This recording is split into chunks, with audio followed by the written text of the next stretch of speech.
علیکم ورحمۃ اللہ وبرکاتہ۔ الحمد للہ رب العالمین والصلاة والسلام علی سید الانبیاء والمرسلین نبینا محمد وآلہ واصحابہ اجمعین ومن تبعهم باحسان الی یوم الدین، اما بعد۔ محترم ناظرین، ہم سب فرصت کے ایام گزار رہے ہیں۔ لاک ڈاؤن کے اس موقع سے ہم سب فری اور فرصت میں،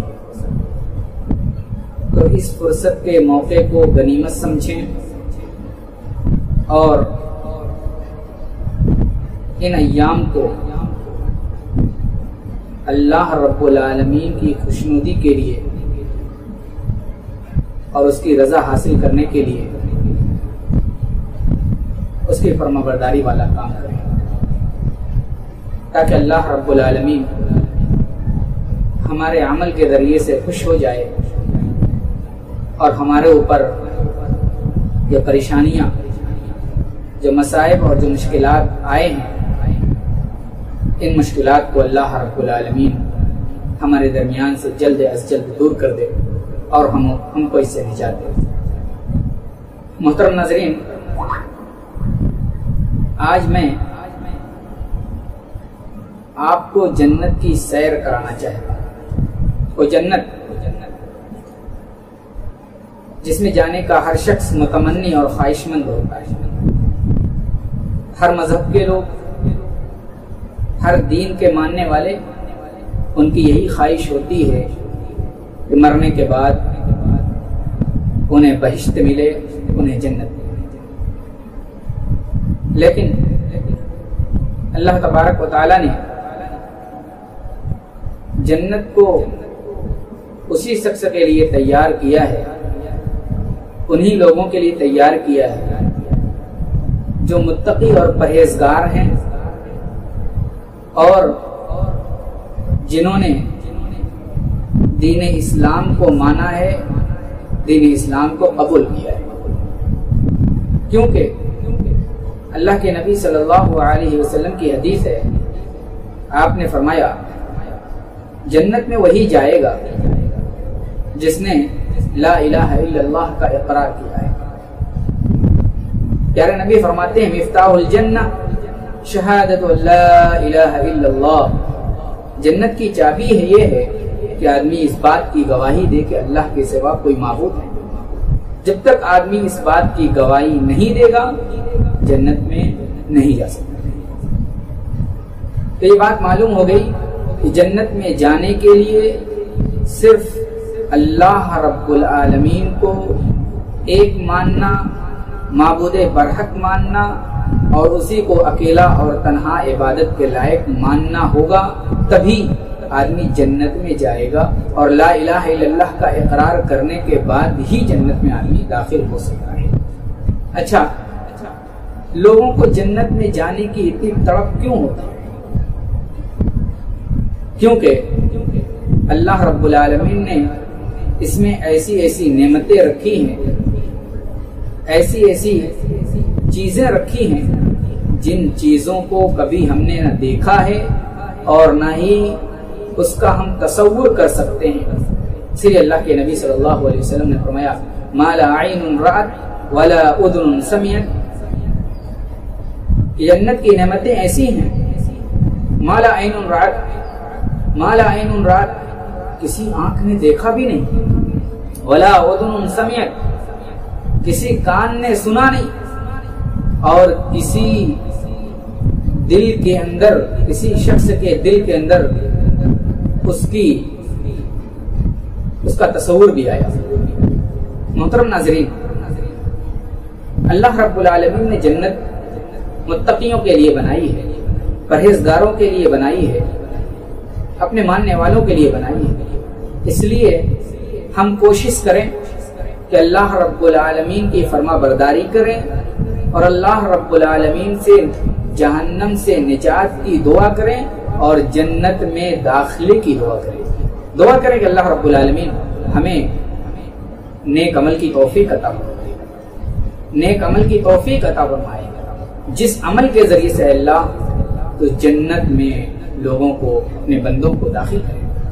محترم ناظرین، اللہ رب العالمین نے تو قرآن کے اندر یہ بتا دیا کہ جنت متقیوں کے لیے تیار کی گئی ہے اور جہنم متکبرین نافرمانوں کے لیے ہے۔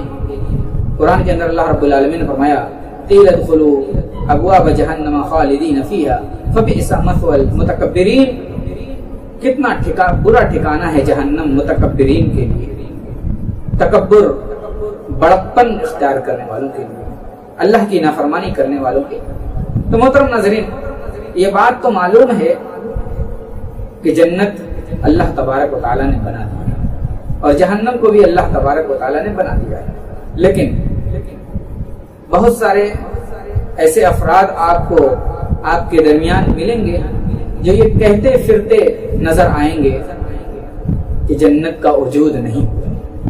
آپ جانتے ہیں یہ عقیدہ کس کا ہے؟ یہ عقیدہ معتزلہ کا ہے، جو اہل سنت والجماعت کے مخالف ہے۔ یعنی یوں کہا جائے کہ جنت اور جہنم کے وجود کے سلسلے میں دو قسم کے عقیدے پائے جاتے ہیں، ایک عقیدہ معتزلہ کا اور ایک عقیدہ اہل سنت والجماعت کا۔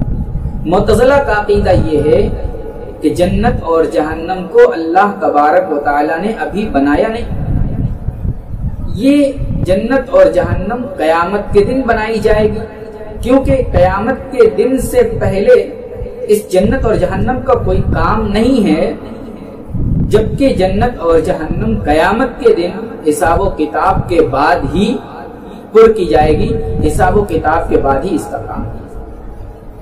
یہ عقیدہ معتزلہ کا ہے، اور معتزلہ میں سے ہشام بن عمرو الفوتی، جس کا انتقال 220 ہجری میں ہوا، اس نے اس عقیدے کو مشہور کیا اور اس عقیدے کی تشہیر کی۔ یہ کوفی تھا اور اس کا تعلق بنو شیبان کے مولا میں سے تھا، اور یہ روسائے معتزلہ میں سے ہے۔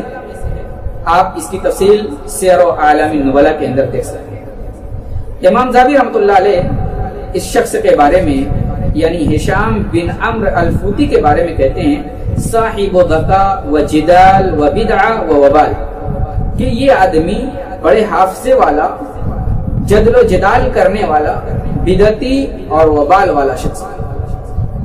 حافظ ابن حجر صاحب فتح الباری رحمۃ اللہ علیہ اس کے بارے میں کہتے ہیں کان من اصحاب ابی الفضیل وکان داعیۃ الی الاعتزال، کہ یہ ابو الفضیل کے ساتھیوں میں سے تھا اور یہ بدعت اعتزال کی جانب دعوت دینے والا تھا، اعتزال کی کو فروغ کرنے والا۔ آپ نے جان لیا کہ جنت اور جہنم کے وجود سے اختلاف کرنے والا کون ہے؟ یہ معتزلی ہے، جن کا دور 3 صدی ہجری سے شروع ہوتا ہے۔ جس شخص نے اس عقیدے کی تشہیر کی کہ جنت اور جہنم ابھی موجود نہیں ہے، ہشام بن عمرو، یہ 3 صدی ہجری کے سٹارٹنگ کا ہے، شروعات کا ہے۔ محترم ناظرین، آج بھی اس طرح کے عقیدے والے، اس طرح کی بات کرنے والے پائے جاتے ہیں۔ جدید دور میں سر سید احمد رحمۃ اللہ علیہ، جنہوں نے اس عقیدے کی تشہیر کی، یا یہ کہیے کہ ہشام بن عمرو الفوتی سے ایک قدم آگے بڑھ گئے اور انہوں نے کہا کہ جنت اور جہنم ہے ہی نہیں، جنت اور جہنم کا انہوں نے انکار کر دیا۔ بلکہ جنت اور جہنم کا انکار کرنے کے ساتھ ساتھ ان لوگوں کو برا بھلا کہا جو جنت اور جہنم کے وجود کے قائل ہیں، جو جنت اور جہنم کا انکار کرتے ہیں، ان کے بارے میں کہتے ہیں کہ یہ تربیت یافتہ دماغ والے ہیں، اور جو جنت اور جہنم کے قائل ہیں ان کے بارے میں کہتے ہیں یہ شہوت پرست لوگ ہیں۔ یہ سر سید احمد کا عقیدہ تھا، جو مسلم یونیورسٹی علی گڑھ کے بانی ہیں۔ اسی طریقے سے یہ ساری تفصیل آپ آئینہ پرویزیت میں دیکھ سکتے ہیں۔ اسی طریقے سے غلام احمد پرویز، اس نے تو آخرت کا ہی انکار کر دیا، آخرت ہی کا، قیامت ہی کا انکار کر دیا۔ قرآن کریم کی ایک آیت کریمہ وَأَنَّ السَّاعَةَ آتِيَةٌ کا ترجمہ اس نے یوں کیا ہے، وہ کہتا ہے یقین رکھو حق و باطل کی آخری کشمکش کا وقت اب آیا ہی چاہتا ہے یا آ کر کے ہی رہے گا۔ اور جنت جہنم کے متعلق لکھتا ہے کہ مرنے کے بعد جنت اور جہنم مقامات نہیں ہیں بلکہ انسانی ذات کی کیفیات ہیں جن کی حقیقت ہم نہیں سمجھ سکتے۔ یہ غلام احمد پرویز کی کتاب لغات القرآن کے اندر دیکھا جا سکتا ہے۔ محترم ناظرین، آپ نے گمراہ فرقے معتزلہ کا عقیدہ جان لیا کہ جنت اور جہنم کا یہ انکار کرتے ہیں اور کہتے ہیں کہ ابھی موجود نہیں ہے، قیامت کے دن اس کا وجود ہوگا، قیامت کے دن اللہ تبارک و تعالیٰ اسے کر دے گا۔ لیکن اہل سنت والجماعت کا عقیدہ یہ ہے کہ جنت اور جہنم اللہ تبارک و تعالیٰ نے پیدا کر دی ہے۔ اس کی دلیل قرآن کے اندر ہے، اللہ تبارک و تعالیٰ فرماتا ہے وَسَارِعُوا إِلَى مَغْفِرَةٍ مِّن رَّبِّكُمْ وَجَنَّةٍ عَرْضُهَا السَّمَاوَاتُ وَالْأَرْضُ اعدت للمتقین۔ ایک اور آیت کریمہ میں اللہ تبارک و تعالیٰ نے فرمایا سابقوا الى مغفرۃ من ربکم وجنۃ عرضها كعرض السماء والارض اعدت للذین آمنوا باللہ ورسولہ، کہ یہ جنت اور جہنم اللہ تبارک و تعالیٰ نے تیار کر رکھی ہے۔ وسارعوا الى مغفرۃ من ربکم وجنۃ عرضها السماوات والارض اعدت للمتقین۔ جنت کس کے لیے تیار ہے؟ متقیوں کے لیے تیار ہے، پرہیزگار کے لیے تیار ہے۔ واتقوا النار التي اعدت للکافرین، اور جہنم کافروں اور اللہ کے نافرمانوں کے لیے اللہ تبارک و تعالیٰ نے تیار کیا۔ اسی طریقے سے سورہ نجم کے اندر اللہ تبارک و تعالیٰ نے فرمایا وَلَقَدْ رَآهُ نَزْلَةً أُخْرَى عِنْدَ سِدْرَةِ الْمُنْتَهَى عِنْدَهَا جَنَّةُ الْمَأْوَى، کہ اللہ کے نبی صلی اللہ علیہ وسلم نے جبریل امین کو دوسری مرتبہ ان کی اصلی حالت میں دیکھا۔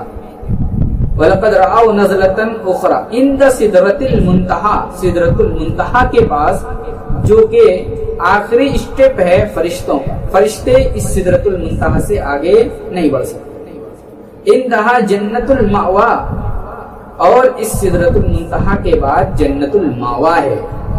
اللہ تبارک و تعالیٰ نے جو جنت بنائی ہے یہ سدرۃ المنتہا کے پاس، اور سدرۃ المنتہا یہ 7ویں آسمان میں ہے۔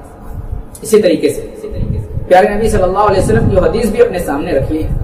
اللہ کے نبی صلی اللہ علیہ وسلم معراج کے واقعے کو بیان کرتے ہوئے کہتے ہیں ثم انطلق بی جبرائیل حتی الى سدرۃ المنتہا فغشیہا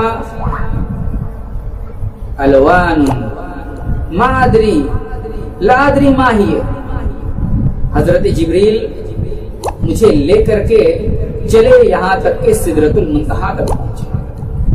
جب سدرۃ المنتہا تک پہنچے تو اللہ کے نبی نے دیکھا کہ سدرۃ المنتہا کو بہت سارے رنگ گھیرے ہوئے ہیں۔ ماہی لا ادری ماہی، اللہ کے نبی نے فرمایا کہ میں نہیں جانتا کہ وہ کیا ہے۔ قال، پھر اللہ کے نبی صلی اللہ علیہ وسلم کہتے ہیں ثم دخلت الجنہ، پھر میں جنت کے اندر داخل ہوا، میں جنت کے اندر داخل ہوا تو کیا دیکھتا ہوں کہ موتیوں کے ہار ہیں۔ فَإِذَا تُرَابُهَا الْمِسْكُ، جس کی مٹی مشک ہے۔ اس حدیث سے معلوم ہوا کہ اللہ کے نبی صلی اللہ علیہ وسلم نے معراج کے موقع پر جنت کا دیدار کیا تھا۔ جنت کے اندر جا کر کے اللہ کے نبی صلی اللہ علیہ وسلم نے جنت کی مٹی بھی دیکھی تھی، جس کے بارے میں بتایا کہ جنت کی مٹی مشک ہے۔ اسی طریقے سے ایک دوسری حدیث اللہ کے نبی صلی اللہ علیہ وسلم کہتے ہیں تم میں سے جب کوئی شخص مرتا ہے تو اس کے اوپر اس کا ٹھکانہ پیش کیا جاتا ہے۔ اگر وہ جنت والوں میں سے ہے تو جنت والا ٹھکانہ، اگر جہنم والوں میں سے ہے تو جہنم والا ٹھکانہ اس کے سامنے پیش کیا جاتا ہے۔ پھر اس کے بعد یہ سلسلہ جاری رہتا ہے۔ اس سے کہا جاتا ہے کہ اسی طریقے سے یہ چلتا رہے گا یہاں تک کہ اللہ رب العالمین قیامت کو قائم کر دے۔ ان ساری تفصیل سے معلوم ہوا کہ جنت اور جہنم موجود ہے، جنت اور جہنم کے موجود نہ ہونے کے بارے میں جو عقیدہ ہے وہ معتزلہ کا عقیدہ ہے، اور یہ معتزلہ گمراہ فرقہ ہے۔ اس لیے معتزلہ یا اس خیال کے لوگوں کے باتوں پر توجہ نہ دیں۔ اہل سنت والجماعت قرآن و حدیث کا جو عقیدہ ہے، رسول کا جو عقیدہ ہے، صحابہ کا جو عقیدہ ہے، ہمارے اسلاف کا جو عقیدہ ہے، وہ یہ ہے کہ اللہ تبارک و تعالیٰ نے جنت اور جہنم کو پہلے ہی پیدا کر دیا تھا، پہلے ہی پیدا کر دیا تھا، اسی وقت پیدا کر دیا تھا جب آدم علیہ السلام پیدا بھی نہیں ہوئے۔ اسی لیے اللہ کے نبی اللہ رب العالمین نے جب حضرت آدم کو پیدا کیا تو جنت کے اندر ہی ٹھہرایا۔ جنت الماوا، جنت کو اس لیے کہا جاتا ہے کہ وہیں حضرت آدم علیہ السلام شروعاتی دور میں ٹھہرے تھے۔ تو یہ تفصیل اس بات پر دلالت کرتی ہے کہ اہل سنت والجماعت حق پر ہیں، اہل سنت والجماعت کا عقیدہ صحیح ہے، قرآن سنت کے مطابق ہے، اور معتزلہ کا عقیدہ یا ہشام بن عمرو الفوتی کا عقیدہ جو باطل ہے، غلط ہے اور قرآن و حدیث کا بالکل خلاف ہے۔ محترم ناظرین، یہ چند باتیں میں نے آپ کے سامنے ذکر کی، اسی طریقے سے ہمارے ساتھ جڑے رہیے، انشاءاللہ ہم جنت کی آپ کے ساتھ سیر کرتے رہیں گے، ہم سب مل کر کے جنت کی سیر کریں گے، اور جنت کے منازل، جنت کی بازار، جنت کے کوڑے دان، جنت کے بارے میں جتنی تفصیلات ہیں انشاءاللہ ہم آپ کے سامنے پیش کریں گے۔ اللہ تعالی ہم سب کو نیک عمل کی توفیق عطا فرما۔ اے اللہ ہم سب کو جہنم سے نجات دے دے، جہنم سے نجات دے دے اور جنت کا